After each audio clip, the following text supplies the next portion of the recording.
I'm Vin. I'm Sori. If you would like to get your song reviewed, dear listener, there's the filthy capitalist option. As Sori says, 125 gets you straight to the head of the line. You don't have to be a part of the alliance. You don't have to be part of the group. Wait a minute. And the biggest thing is you don't have to wait. You hop, skip, and jump right in front of everybody. 125 gets you there. You do that 3 times, and then get mashed down to the $75 rate for perpetuity. Yes! Also, there is a band review option.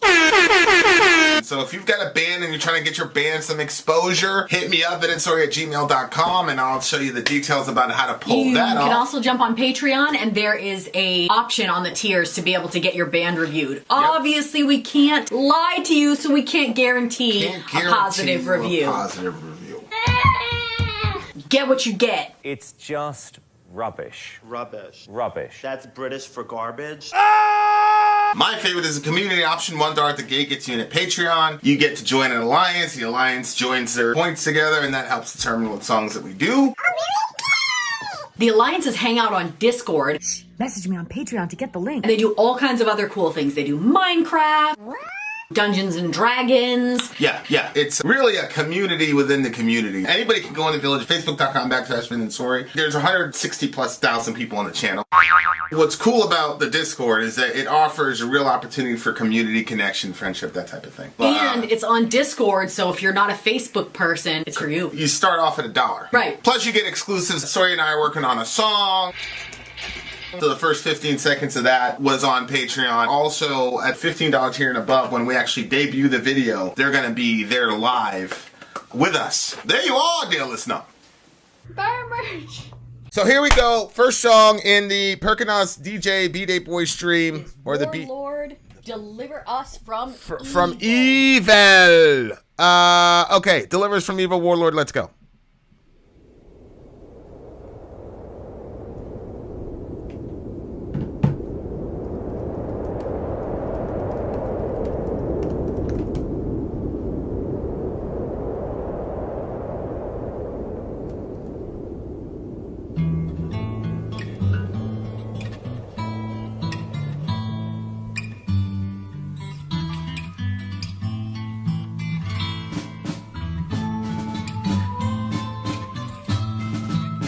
Sounds very folky.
All right. First band, Deliver Us from Evil is a song. The lyrics are... I know what it reminds me of. Okay. A folk version of Ghost. A folk version of Ghost? I thought you were going to say a folk version of Iron Maiden. No. You didn't feel any of the Maiden type Listen things? to the sound of what they sound like. You know how Ghost will be talking about things that are like... Sometimes it's like terrible things, but they sing it like it's a happy Well, they're thing. satanic. That's their thing. They use the happy kind of 50s pop soda shop type style and sing odes to Satan, which is kind of a crazy juxtaposition. But here it is. It sounds like they're going to war. It's a son and a father, right? Yeah, son and father going off to war. So, I mean, that's not a... You could see that there's some valor, but also some fear. Like, your son is going to war. Yeah. Your son? I mean, holy moly. So, but it was kind of like a happy, folky sort of... So, and it kind of had that same... I don't know if the band's songs sound all the same. Like, you know how Ghost, you can definitively tell it's Ghost. Anyway, so it reminded me of folky Ghost. Yeah, I don't see the Ghost reference at all. I see the iron... okay, the Delivers from... Yeah, but the Delivers from Evil is, like, literal, though. I do think he's praying to God for that. Whereas if it was Ghost, they'd be praying to the devil. Yeah. So, yeah, I mean, yeah. I'm saying sound. Yeah, they don't sound anything like Ghost to me. But if they sound like Ghost to you, it's fine. Music You're is just wrong. subjective. You're simply wrong. I'm not, it is what it is. Don't touch my face. You said to touch your beard. Now you're saying don't touch your beard. Why are you being so confusing? The concept... do all this for sorry. The concept, though, is pretty crazy. Because I saw a documentary on this. Actually, it was a documentary. I think it was Hornet's Nest, I think is the name of the documentary. And the father was like a seasoned war journalist. Journalist? Oh, yeah. Okay. Which is extremely dangerous job. Because it gets kinetic pretty quickly and you're having a camera and all the rest of it. But... So the father was a seasoned war journalist, and it was going to be his last tour. Well, his son jumped on with him, and it was just one of those. And it got pretty hectic in that documentary. They got pinned down a couple times. Like, you showed that to me, right? Yeah, we watched it together. I didn't think you'd remember because it was one of my documentaries, and you're generally not into that stuff, but yeah. It was a really crazy thing to behold. It was. Watch. And like I couldn't understand that father, man. Like there would have been, but you get to a point with your kids where and it was actually pretty interesting because they like had to work on their relationship because the father had been gone so many times. So it was almost the son almost kind of had to go. So that he could understand why his dad was always away from him and risking his life and all the rest of it and all that. But what I'm struggling with in the song is if that prayer gets answered for that family, that means that another family's prayers will not be answered. I know, babe. Because in jihad, somebody's the only way that you can be delivered from evil is if you make it out alive, and the only way that happens, especially probably the time period that this guy's talking about, is you're killing other people.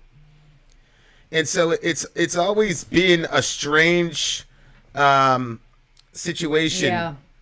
A strange dilemma. Yeah, it's been a strange dilemma of like, how do you pray? I remember one time we were in church. I mean, looking back now, I'm like completely uncomfortable with it. But I remember being in church the day that not Bin Laden, but Saddam Hussein. Yeah. The day Saddam Hussein got jammed up, and he hadn't been killed yet, but everybody pretty much knew like it's over for him. And so our pastor mentioned it, and the entire church was yeah. And then we had this one guy, liberal guy, who just sat there like this. And it was basically like, in what universe are Christians like celebrating the death of somebody or the imminent death of someone? Like, this guy had done nothing to us. Like, you know what I'm saying? Like, I know. It's just like, I know. And I had not developed my theology around violence and war or anything like that. And I was like completely brainwashed by the media. I'm not going to say right-wing media. I mean, it was all the media. If you remember back in the Iraq days and all the rest of it, it was all media. And I was just all about it, and I was like, it was Gary. Is Gary? Oh, really? Yeah. He always had. He's always thoughts that were contrary. Yeah, so I was like, oh, this guy's a fucking liberal, blah blah blah. Of course, now I'm like, he was the only. He was the guy. I was gonna say that when everybody was doing this thing, the swastika, he was the guy doing this thing because everybody wants to believe that they would be that guy. Yeah. He was always coming up with some different ideas. I remember thinking, whoa, I don't want to be around this guy anymore. Who? That guy, because it was my previous. You remember what I was gonna say? No. So because it was my previous marriage, and I was like very like. Well, I won't go into that detail. I'll just tell you what he said. He was making the case that nude beaches were completely fine. I'm like, what is wrong with this man? I mean, can you make a biblical argument against the nude beach? Well, that's what he was saying, and he was saying, lusting at the beach. What does it matter? He's right. Right, but I couldn't even conceive of the idea that a man could be at a nude after all the women that were going by. I mean, I was watching men at a regular beach, and they couldn't handle themselves. If a woman was sunbathing or walking around, they were just looking from. I think there's probably more likelihood of lust issues happening at a regular beach than a nude beach, to be honest with you. Because that's what a lot of girls don't realize. It's the mystery aspect that's really hot. If the girl's like completely and totally naked, like in the beach, like especially in an environment where she's supposed to be naked, like it's not really that big of a deal. I just think you just get overloaded. And on top of that, the amount of trauma that you will have to mine through to finally get to a good visual picture is also probably not worth the pain. You understand what I'm saying to you? Jeez, babe. Yeah, I see what you're saying. This has nothing to do with the song, by the way, but just something to disabuse We're you coming of that. back. Just something to disabuse you of that notion. But all the dudes are like, yeah. Yeah, so shout out to that guy. Yeah. So he was the only one, crossing his arms and whatnot. Yeah. So yeah, the whole concept of like God picking a side and then helping one group kill another group, I'm very uncomfortable with. Mm-hmm. And it's not because, I mean, look. Yeah. Do I believe that God can take sides? Sure. I mean, if you read the Old Testament, obviously. But, yesterday we were talking about war crimes and stuff. The typical stuff that a family talks about at night. Right. After a home-cooked meal. We were talking about war crimes, and we were talking about who the good guys were in a war. Mm-hmm. And I said, well, we were not the good guys in World War II. And Johan talked about we sent them back when they needed our help. We turned them right around and sent them back to Germany. We didn't do shit for anybody until Pearl Harbor. And then, I also talked about the Dresden bombings, which were completely unnecessary, which in my mind is one of the great war crimes that's been overlooked. And the reason it's overlooked is because it was done to the German people, and we all know that the German people doing World War II aren't really human beings anymore because, whatever. Mm-hmm. So, like, it's a hard thing when you talk about war, because Dorian was like, well, which war do we have where we didn't commit a war crime? And I'm like, there's never been a time where we, like, and it's not just Americans, everybody, like, war is like humanity at its absolute worst.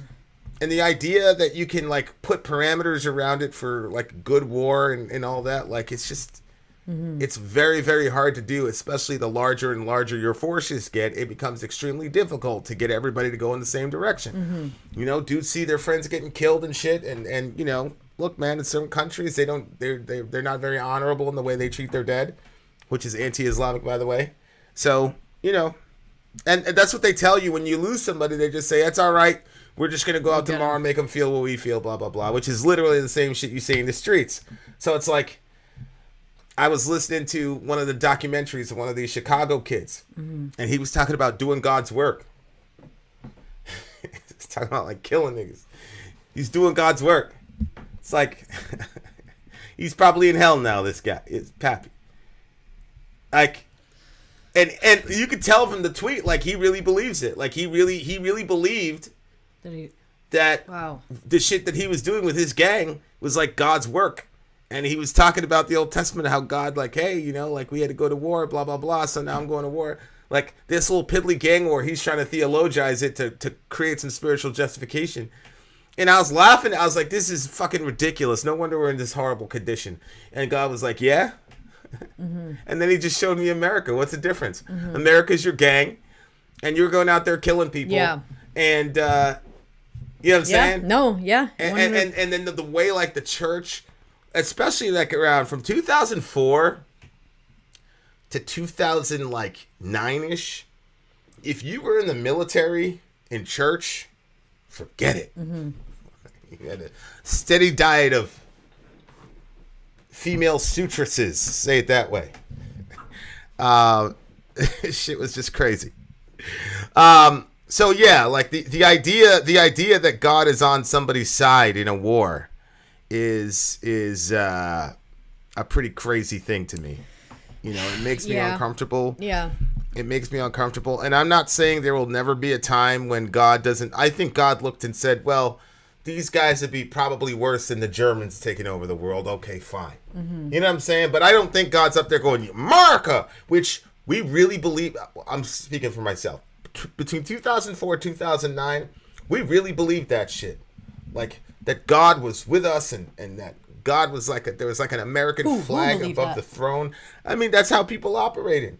So, you know, especially during the Iraq war invasion, it was just like, God's on our side. We're the good guys. These are the bad guys. People try to try to style it as a new crusade. We're the Christians and they're the Muslims. We're fighting for. Huh? People get real religious when they want to. Oh yeah, mashallah. We got very, very religious. You know what I'm saying? Like, but yeah, wow. But that symbiotic relationship between the church and the military was damn near.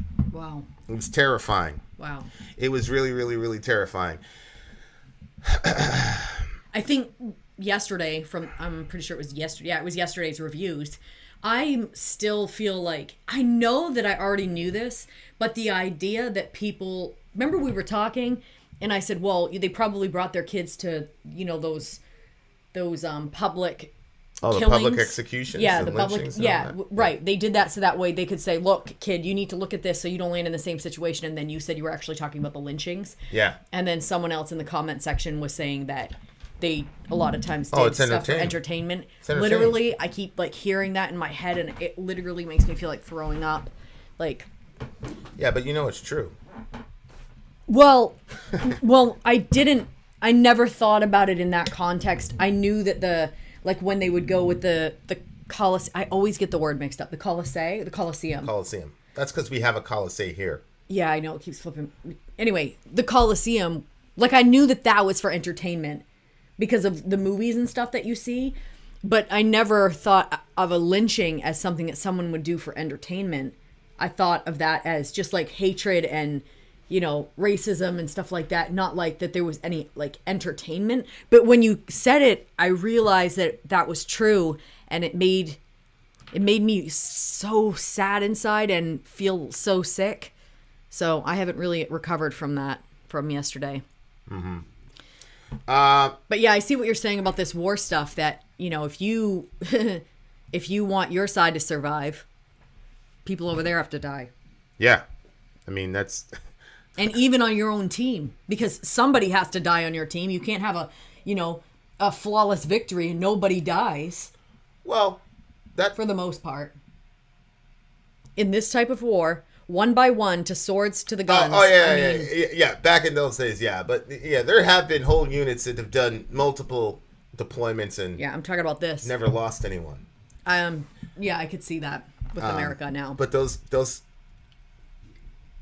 But I agree with you because the degree of training that those people got, it's like, you know, my family member who has been in way more of those very hot moments where police violence is justified.